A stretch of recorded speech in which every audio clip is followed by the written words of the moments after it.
everyone. This is Anand, Jonathan, and welcome to my YouTube channel. The topic that I've selected, friends, is the Russia-Ukraine crisis. And as you know, the world has been facing unprecedented crisis, and it has woken to the haunts of war, and it has been haunted by war now. And I wanted to take up this story because there is a lot of information warfare that is played out by West, by Russia as well, right? So it is very important that we talk about the historical and political facts that has occurred in the in the past that has led to this crisis, right, that we face today.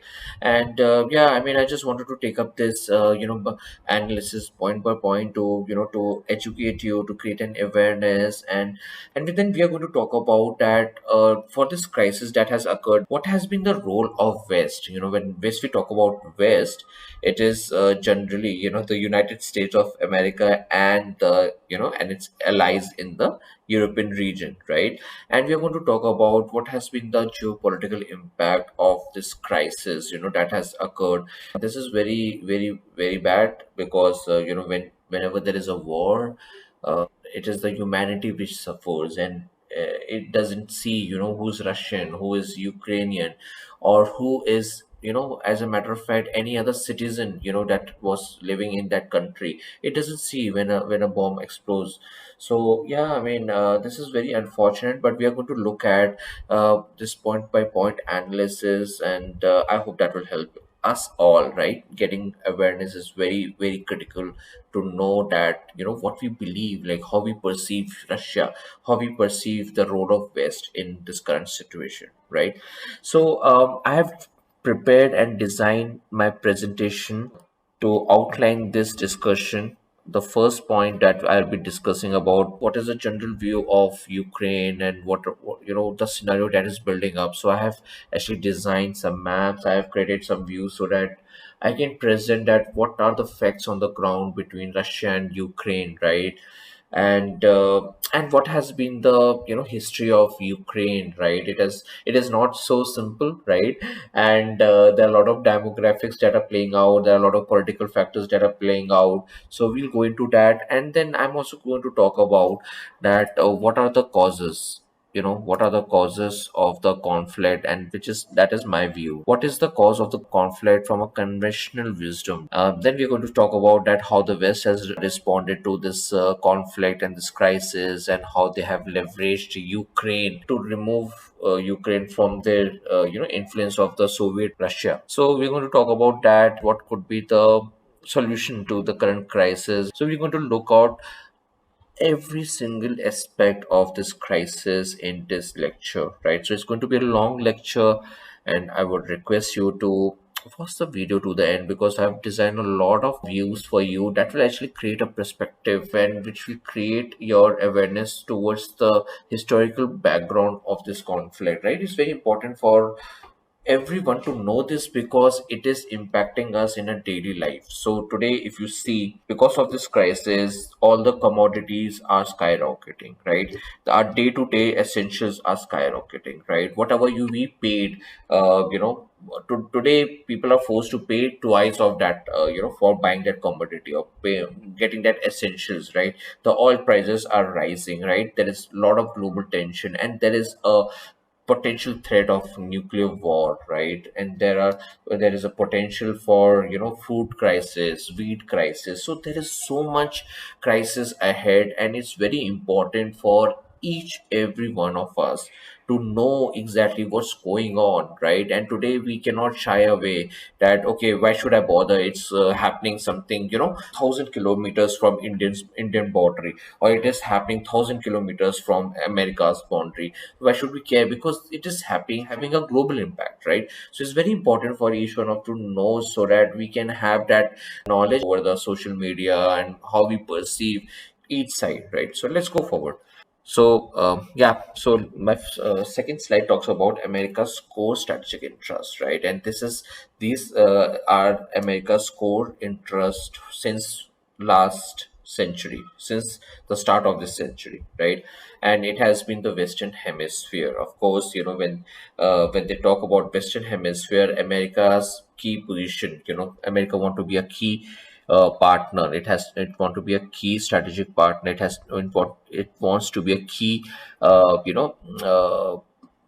strategic power who influences, who drive decisions across Europe, Northeast Asia, Persian Gulf. So here they are looking at, when they are targeting Europe, right, that looking at the main adversary as Russia, right. When they are targeting Northeast Asia, they're looking at main adversary as China, right? And then when we talk about the Persian Gulf, America wants to have a upper hand in the oil, as an oil distributor, as an oil producer. Iran is the main adversary for United States and Persian Gulf. So America's core interest has been the Western Hemisphere, and it has been always about keeping check on Russia from a European standpoint, keeping check on China or from a northeastern Asia standpoint, and of course they have been sanctioning Iran left, right, and center, and keeping it checked so that it's not unable to develop the nuclear weapons and things like that, right?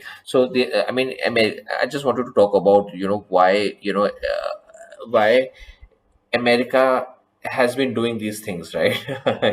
Why America is there in Europe, why America is there in Northeast Asia, why America is there. So it has a geo strategic interest for Americans, and they want to establish themselves as key influence, as a key power at a global stage. And for doing that, they have to, dominate the Western Hemisphere, right? So yeah, let's go forward and. Basically, let's talk about the European security, right? So this Ukraine Russia crisis occurring in the European continent, and as you know, France, Germany, Poland, they are part of NATO, right? Today, so today there is the NATO bloc, and then there we have the Soviet bloc, or the post-Soviet, who's Russia, who's the successor of Soviet, or USSR, right? So and today, until now, Ukraine has been a buffer between the NATO bloc and the Russian bloc, right? So this has been the European security so far. This is how Europe looks like.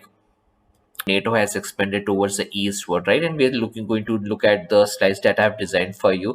And this is where the current, crisis is between Russia and Ukraine. Next slide, which I have designed for you, and this slide talks about. So as you see, Ukraine is a very badly divided country. If you see, the western part of Ukraine is actually Ukrainian speaking people, right? Whereas if you see towards the eastern Donbass region, we are seeing a lot of Russian speaking people. So it's a badly divided country if you see, right? And Crimea, I think, Crimea, as you know, that Russia was able to annex it, very successfully in 2014. It is, it has a lot of majority of ethnic Russian majority. I think this was one key area, key reason why Russia was able to take up this region very swiftly, very easily, right? Because of the presence of ethnic Russian majority, right? I think this is one of the key things, because that has led to the crisis of this country, because this country is actually very badly divided, and it doesn't look unified, right?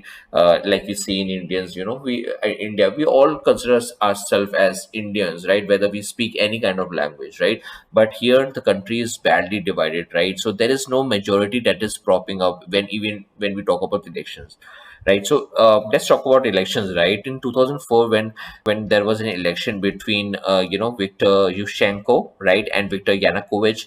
So you can see how the people have voted, right, across this country. So the western part has voted for Viktor Yushchenko, right, and the ethnic Russian speaking people have elected Viktor Yanukovych, who is a pro-Russian leader, right? So it's a very badly divided country. So this has been the trend since the origin of Ukraine. This is something which has been the problem for Ukraine since its inception. So yeah, let's see what happened in 2010 election. So I think 2010 election, same thing happened, where Yanukovych and Yushchenko, right? So Yanukovych got most of his election votes from the eastern Ukraine, and Yushchenko, Viktor Yushchenko, who got majorly his votes from the from the west, and so very badly divided country, and no unanimous vote like we saw in 2014. India unanimously elected Narendra Modi as his as the prime minister of India, right? So we don't see a electoral majority in this country. I think this is one of the key problems for Ukraine since the inception. And this and the next slide shows about survey that has been taken by International Republic Institute in 2015. As you see, there was a survey which was taken by this institute within the Ukrainian territory, and it was asked to them that if Ukraine today want to choose, does it want to go to the European Union, or if the people want to neutral, right? So as you see, countries, the regions from west to eastern, how this trending, if you see the trending, the trending of people who wants to join European Union is getting lower, if when we move from west to east, right? So if you see in the east, Kharkiv, Odessa, right, Kherson, right, all of these regions, cities and big cities in Ukraine, they are towards the east. So a lot of Russian majority people are there, and they and yes, you see there are a lot of less there are people who doesn't want, I mean, of course the trend is going down, right? Here the people doesn't want to join European Union, but they want to be a part of the the union with the Russia, right? And if you go towards the west, the request to join European Union or the NATO has been largely called out, right? When we go towards the east, it has been largely that we want to join the union with Russia. I mean, I think this is one of the key things, key reasons of the current crisis today. That has occurred in Donbass, where we have Russian ethnic Russian population, and where Russia is accusing Kiev government in Ukraine that they have been inflicting damages and inflicting life in eastern Ukraine, right? So I think this is one of the key things that Russia has stepped into. Then the next slide talks about the European dependence on the gas. So Russia is, as you all know, that Russia is the biggest producer of gas, right, and one of the biggest producers of oil. And this slide is showing that how European countries are divided and are dependent upon Russian gas, right? So a lot of political leverage that Russia has within the European countries, right? As you know, these countries, look at Germany. 39% of Germany energy comes from Russia, right? So heavily dependent. Italy's 27% of Russia, 10% of 16% of France energy is dependent upon Russian gas and oil, right? 62% of Turkey's energy is dependent upon Russia. So Russia can actually, actually use a lot of leverage and political leverage, and due to this issue, right? And I have this another slide which talks about how the countries. So look at Belarus, right? Nearly 100% of Belarus energy comes from Russia. So how dependent is Belarus on, or when we talk about Norway, Slovakia, Serbia, look at 90% of energy comes from Russia, right? So how dependent upon, if Russia today stops supplying petroleum gas to these people, they are virtually, the economy is virtually destroyed, right? Their factories will shut down. Look at Czech Republic, look at Mongolia, right? Look at Latvia, Bulgaria. So all countries which are like above 30%, right? I mean, if Russia today stop export of Russian gas and petroleum to these countries, their economies have actually gone, and their factory will today be locked, right? It will be locked because they will not, essentially their factories will not be able to work anymore, right? So the aim of showing this slide is to show you how European countries are dependent upon Russia to manage their economies, right? And Russia today, has stepped out into this crisis, because Russia know that, Russia can use a lot of influence, a lot of power, that it generates because of, of the energy dependence that European countries have have on Russia itself, right? So yeah, I mean, look at India, right? Look at Israel, right? Near to 0%. Look at US, right? US is almost zero, right? So of late we heard that the US have banned Russian gas and oil, right? So I think it was almost zero. Does it make sense? Look at Ukraine, UK, right? United Kingdoms, like it's I think 5%, right? So not a lot of dependence upon the industry, whereas Italy, Italy has been little reluctant. France has been little reluctant. Germany has little reluctant because it has a lot of energy dependency on Russia, right? The Nord Stream 1, right? It's still going on, right? So yeah, a lot of a lot of these factors, I think, us as a common people need to know that why this issue is actually getting played out. Why Russia is able to send out their tanks, like in another country, right? Because it generally doesn't happen, right? What gives Russia that nerve, right, to actually send their tanks into another country? So these are one of the factors, right? That why Russia is able to do that, right? What it is doing today, what it is able to achieve, right? How it is able to do it, and because of the factors that, look at the eastern Ukraine is majoritarily Russian population. So that's why Russia is able to send out the tanks so quickly, right? So I think, I hope this is giving you a good clarity, right? The next thing I want to talk about is the what are the causes of the conflict, right? So let's talk about the deep cause, and after that I'll talk about the precipitating cause, and then the Russian reaction. So so as I mentioned that US strategic goal is the Western Hemisphere, right? And during the Cold Wars, right? US and Soviet Union, USSR, they were the two major powers, right? And Soviet Union and US, they were constantly trying to influence, create its influence, whether in Cuba, whether it's in Afghanistan. So it's constantly trying to create their influence, and they fought a lot of proxy war. They fought proxy war in Cuba. They fought a proxy war in Vietnam. They fought proxy war in Afghanistan. So and it has been basically, the way I think this is that the aim of United States is to keep Russia, after the disintegration of Soviet Union, and when United States emerged as the superpower, one only superpower, only global superpower for that matter. It its aim was always to keep Russia in check, right? And the only way it could do is to expand NATO eastwards, right? So that one by one the countries are getting added, and they are able to exercise their influence over the countries who once were under the Soviet Union, right? So I mean, that's a lot of the influence in the European.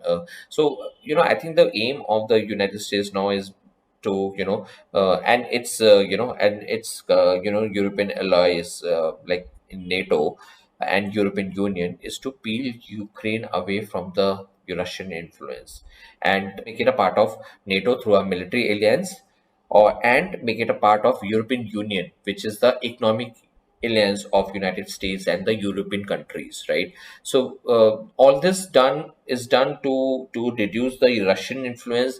And I think much of this thing is because Russia is still biggest country in the on the earth, right? So I think this is just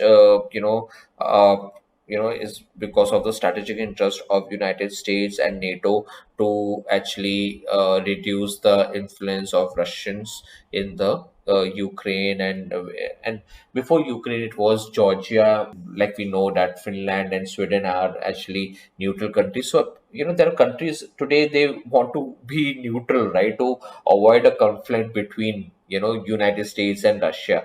So the key elements of US expanding into, towards eastwards into Ukraine is to, of course, like I mentioned, NATO expansion, include Ukraine into the NATO military alliance, and then to include Ukraine into the economic alliance of the European nation, and then fostering an orange revolution. So I hope the orange revolution is well known when Russia had their pro-Russian president as Viktor Yanukovych. I think there were in 2014. In 2014, there was a orange revolution in the country where which overthrew Viktor Yanukovych. There were elections, and I think the role of United States where it funded the pro-Western political parties and made sure that there is an election in Ukraine, and pro-Western government is installed in the Ukraine central government, which is at Kiev. So yeah, I think these are the key elements in that strategy which United States have. So let's see the eastward expansion that I've been talking about. So the eastern expansion has been, as you see, when NATO actually was founded in 1949. So it had only founder members, and the founder members, like is were United Kingdoms, France, right? It had Italy, Netherlands, Belgium, Norway, Denmark, right? These were the founder members, and as you see, gradually, they were expanding towards east, right? 1950 to 2000, right? They started including Germany as well, Poland, and actually, inclusion of Germany was very dramatic. When there was a fall of the Curtain between West Germany and East Germany, it was actually promised to Soviet Union president that NATO will not be expanding, after inclusion of Germany towards eastwards, right? But as you see in 2000 and present, we also see, Poland, Germany, of course, Germany, Czech Republic, Slovakia, Romania, Bulgaria, Albania, Croatia, Slovenia, all the Baltic nations, Estonia, Latvia, Lithuania, they all become a part of the. So I think there has been a lot of concerns in the Russian security apparatus as well, that that the post the countries which were once under the Soviet Union, under the Soviet influence, today they are part of NATO, right? And much of it's on the contrary, Russia, I think, didn't bother about having Baltic nation, because I think these are small countries. Even a military army, right? Even an army of considerable size that could pose a threat to Russia. So Russia didn't bother about it, right? But when it came, that they are going to also include Ukraine, right? And of course Georgia. When they heard about Georgia, you see Georgia is here, right? It has some good some good kilometers of territory with Russian mainland. So they sent out the tanks in Georgia, and as you see, Russia has a big border with Ukraine. So I think there has been the Russian Security Council and the stalwarts of Russia security apparatus. They actually consider Ukraine as a red line. If Ukraine goes into NATO, right, or the European Union, it's a direct threat to Russia, right? Because much of this land, if you see, is a plain land, and I think Russia, there is a big concern that if Ukraine goes to NATO, there can be a good military threat Russia, because of course then NATO will place a long range missiles, and a lot of lethal weapons that could actually pose a threat to the capital, which is Moscow, right? So a lot of I think this is the eastern expansion of NATO. I wanted to show you that how NATO has been expanding towards the east gradually, and I think that's the one of the root cause of the problem, right? And NATO final declaration in Bucharest is very important. It's very important, right? So just after the declaration that happened, and the declaration was that NATO had the leaders from Georgia and Ukraine in that declaration, and they simply said that NATO is going to welcome Ukraine and Georgia's membership into NATO, right? And at some point of time, these countries will become the part of the NATO, which is the military alliance of US and the European countries. So that happened on April 3rd, 2008. If someone asks you which is the declaration, it's very very important, right? So I if you see the historical historical reference, the invasion of Russia into Georgia happened just after this declaration in August 2008. Russia sent out their tanks into Georgia, and then Georgia, just because it's a small country, simply said, okay, sure, we'll be neutral, right? So that was game over for Georgia. But today, Ukraine, the crisis of Ukraine today, so far after this declaration, because they had pro-Russian presidents in Ukraine, so much of this, there was not much noise regarding this issue, right? But it was after the pro-Western government came into Kiev, there was much noise about having a NATO and European Union membership, and that created a big issue, right? So I think let's see some of the remarks from Russian leadership, right, after the Bucharest summit declaration. The Russian deputy foreign minister said that you Georgia and Ukraine membership in the alliance is a huge strategic mistake, which will have most serious consequences for pan-European security. Right. So this is one of the. Let's see what President Putin had to say about this. Georgia and Ukraine becoming a part of NATO is a direct threat to Russia. Right. So I think I have already explained to you why, because they are sharing a big boundary with Russia. Right. And if these two countries goes into NATO, NATO is simply going to keep lethal weapons. They're going to send brigades of army into these countries, and that will be an eye to eyeball confrontation between the two superpowers. I think let me know that Russia has been a declining superpower, but it has a big military capability. It has a big nuclear deterrence against the West, right? So we cannot underestimate Russians' capability, right? So I think this is some of the responses as a part of Bucharest Declaration Summit, and we need to keep in mind that how Russia has responded to this. So yeah, I think the key, when we look at of course, in 2008 this was a summit, and then the pro Russian president came, and the matter was almost, it's what was in the cold winds, and nothing major happened with Ukraine right after the Georgia invasion.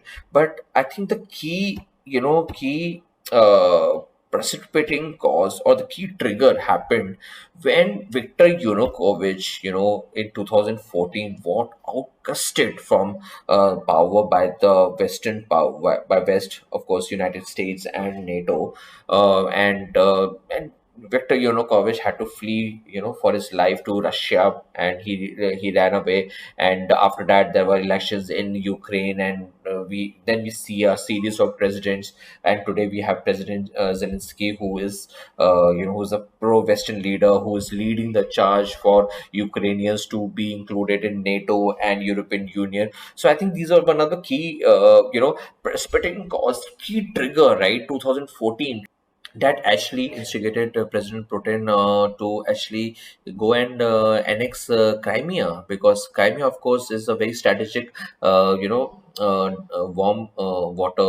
warm sea water port for Russia, and it will give access to Russia in the Black Sea, and from the Black Sea to the Mediterranean Sea and into the Atlantic Ocean. So yeah, I think this was a key precipitating cause for Russia, what Russia did in 2014 by annexing Crimea, right? And the key event, and I've also, wanted to line up the key events for you in 2000, November 21, 2013. COVID says, and these are some historical events that took place that led to the coup, because of course, like most of the Western part of Ukraine wants to be a part of NATO, and but because Yanukovych was pro-Russia, he said no to the Ukraine deal, and so what happened was the West fueled a lot of demonstration into the Maidans, and protesters seized the city hall in Kiev, right?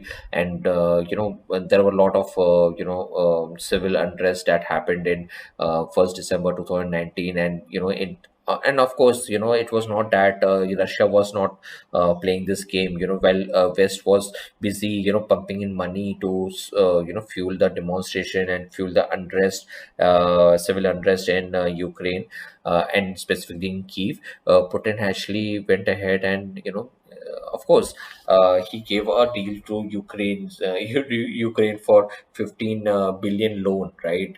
So I think what Putin did was much more beneficial from Ukraine from my point of view, because going into European Union will not would have not led Ukraine to any monetization, right? I mean, they're not going to give you any money. It's a economic block that will actually supervise your economy, and your economy has to run at the as a standard of what European Union thinks, right? And they'll have their own trade laws and regulations and their constitution, right?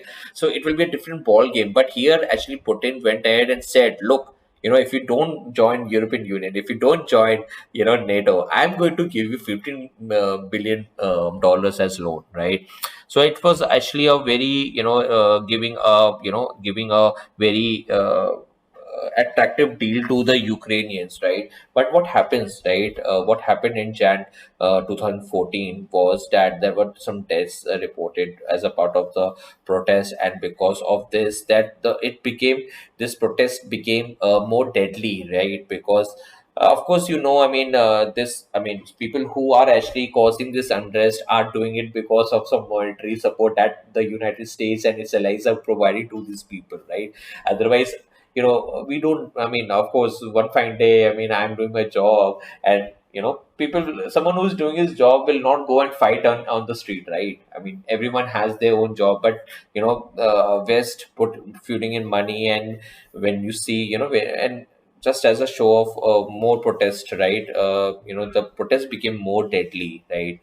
So what happened was, then there was a deal, in February 21, there was a deal that was struck by the opposition parties and the West, that there will be elections in May, right? And as a result of this, because there was a deal already stuck, Kovic, flee the country to save his life, right?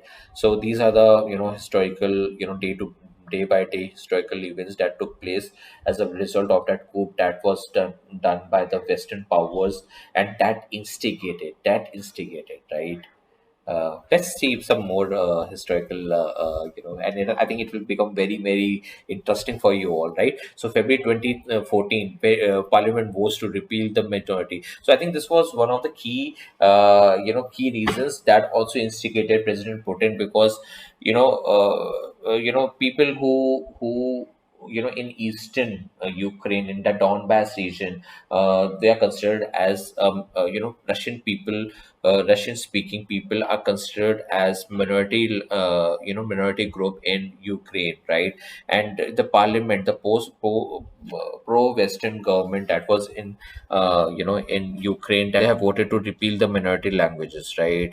That they won't be considered, right, going forward. So that was one of the key reasons for Russian security operators to act on Crimea, right? So immediately after the 4 days, as you see, Russian units begin seizing the checkpoints in Crimea, right?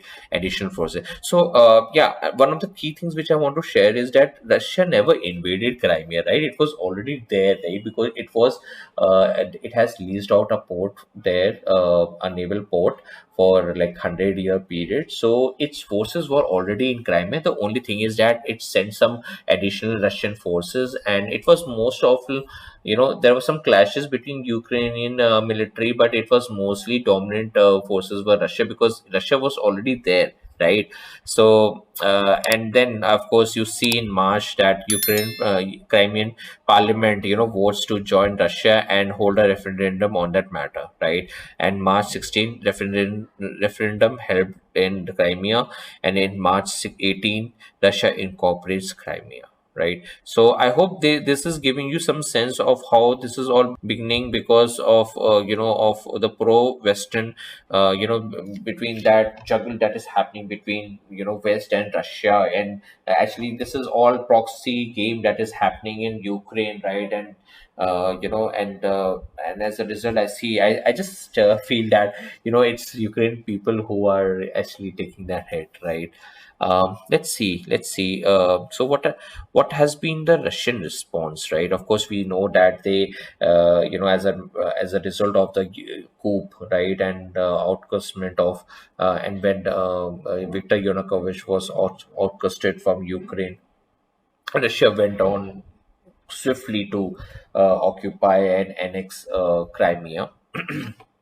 Let's see what has been the Russian response. Motivated, right? The Russians to do what it has done, and was it surprising? I think this was not surprising. I think the Crimea invasion and annexation happened during Barack Obama's tenure as United States president, and I think one of the interviews that he said that he was surprised to what Russia has done. I think no one should be surprised because looking at Russia's security and looking at its concerns for its security, I think this is something which is very understandable, right? I mean, if you are occupying Ukraine, right, and if the government is pro-Western there, then of course Russia is going to have concerns over it because obviously it losing the influence over the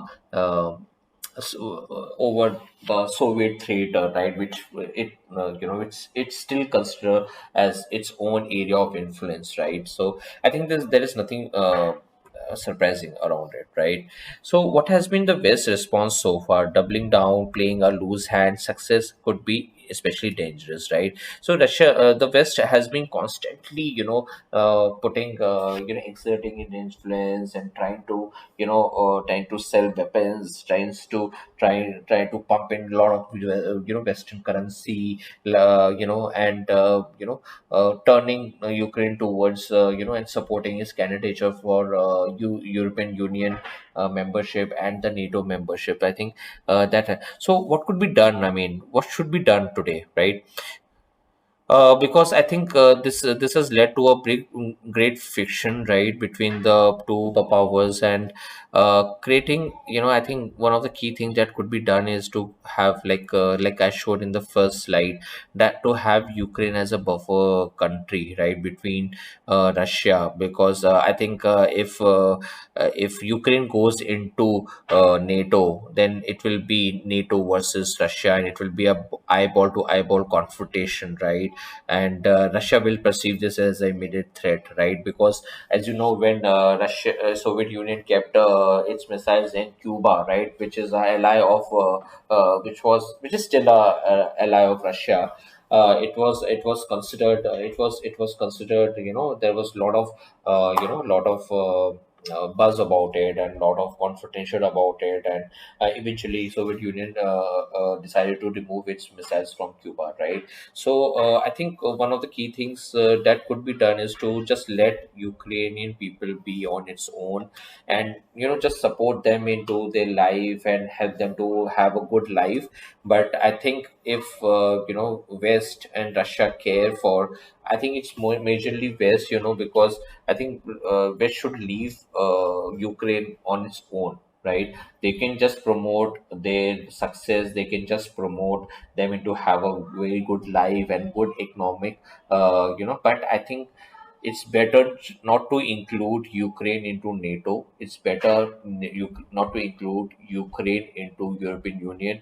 Just leave the Ukraine state as a buffer zone, you know, between, and that Ukraine should be neither, pro-Russian and neither pro-West. I think this is the best thing that could happen to Ukrainian people today.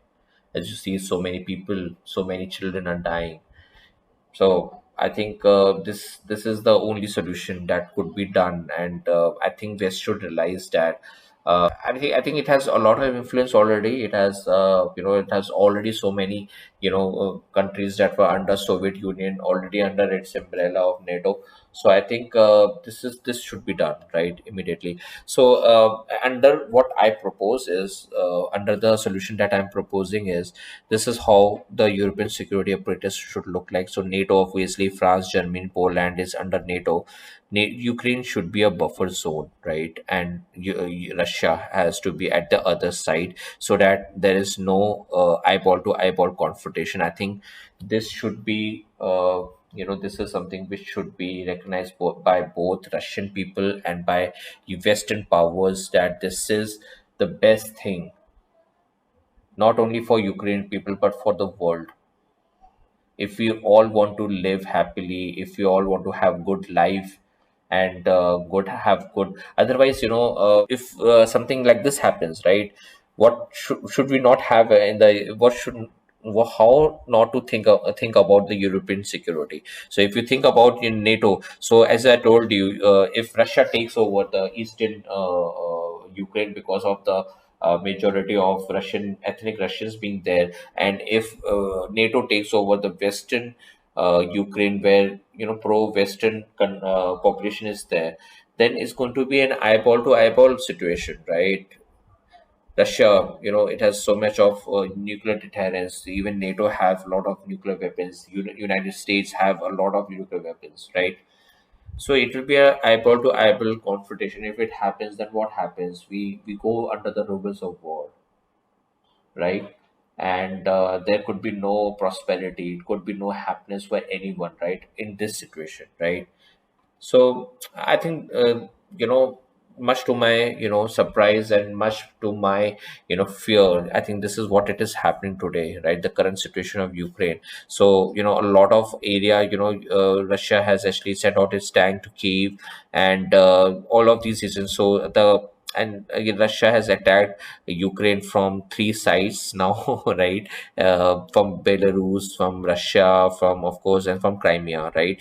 So an attack from three sides. Of course, Ukraine has said that it wants to fight in last man standing. I think it's not good for the country because Russia basically, Russian military is actually a very good, is actually very fearful military. And look at how it fought in Chechen War. Look at it how it fought in World War II. Look at how it fought in Georgia. So I think Russian military is. It's quite of it's the second largest sorry, it's the second powerful military in the world after United States. So I think it's not a good decision that Ukrainian government is taking, that we'll fight till last man standing, because that will destroy their own capital, that will destroy their own economy, it will destroy their own all the people. It will take Ukraine back to the Stone Age. It will take Ukraine back to 19th century. So, and much to my fear, it is happening what what I showed in the previous slide, where Russia is going ahead and occupying all the the Donbass region first, and then the the eastern region near to the Black Sea, right? And these are the primary regions which are high on ethnic Russian speaking people, right? So Russia is moving ahead to and take occupying, so that whenever there is a peace deal or wherever there is a UN intervention, right? Russia is able to declare the independence of these regions, so that it remains under the Russian umbrella. So I think this has been the current situation. And I think there could be specific things that Ukraine and Russia can do. Of course, NATO was not supposed to expand eastwards, but it did, right?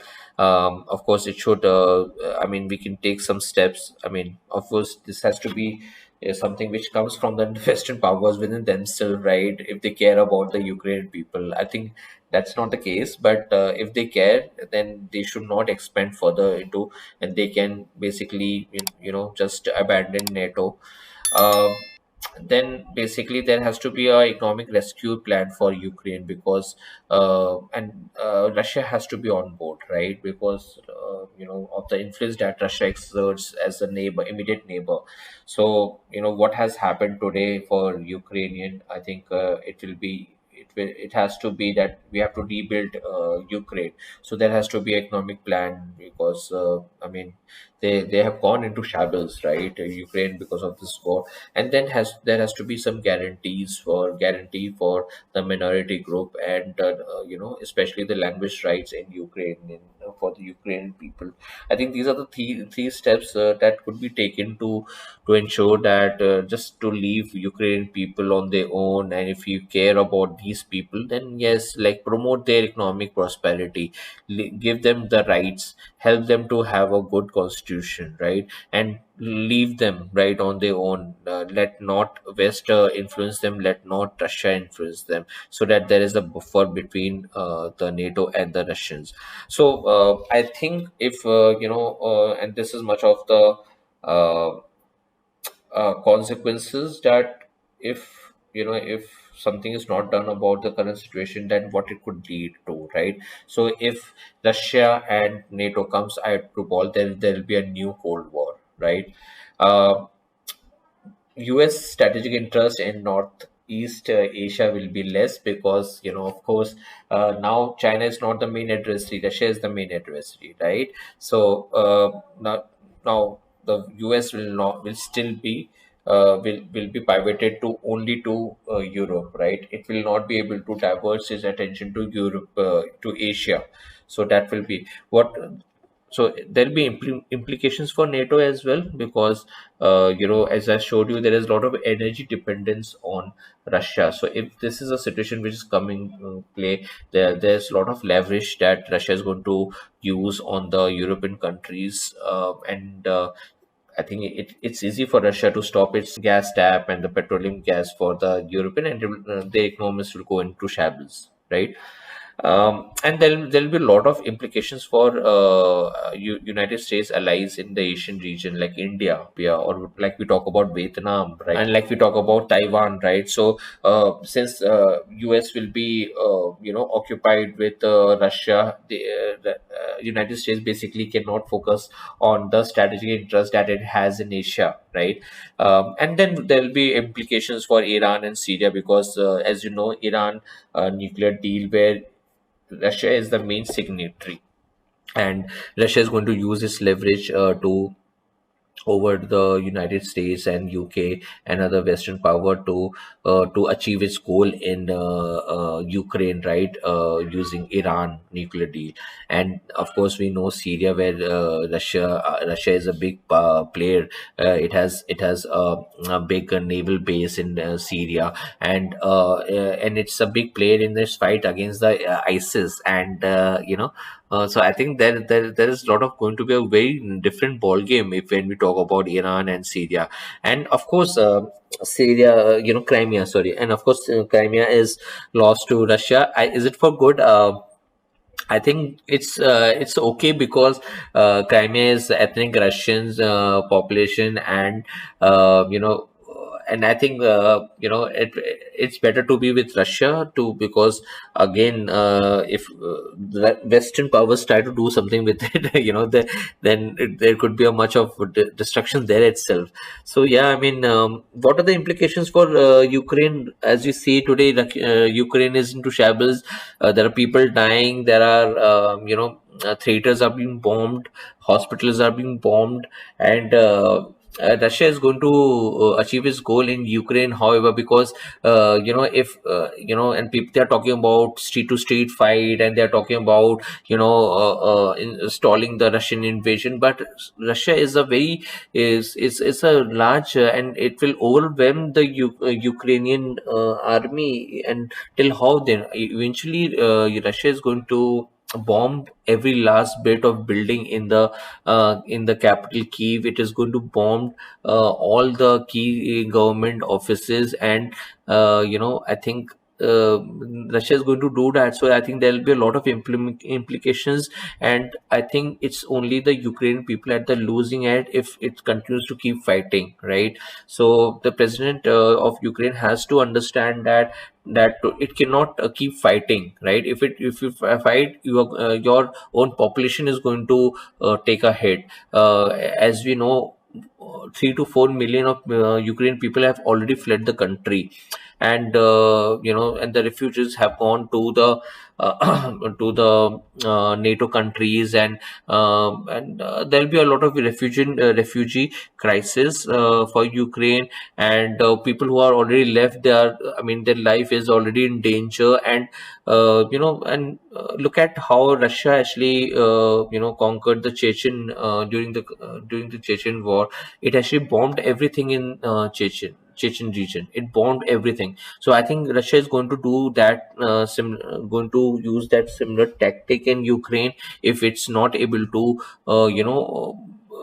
is not able to go inside, because obviously there are a lot of wars. There's a lot of weapons, lethal weapons, that is going pumping in by the by the NATO countries into Ukraine. So it's going to be very bad for Ukraine if President Zelensky is not able to reach or not able to get to a deal as soon as possible for the Ukrainian people. So yeah, I mean, I just wanted to share these comments with you. I hope you like my presentation, and of course there will be a lot of dialogues and a lot of comments and a lot of other views that will come from from anyone, and I'm happy to respond to your questions. I'm happy to look at your perspective and your diverse comments. Please feel free to comment, and and if you think that we have done a good job, if you think that this analysis has brought some understanding, and we have highlighted some key issues and root causes of this crisis, then please do like, subscribe, and share my video, and I hope I'll see you next time. Thank you.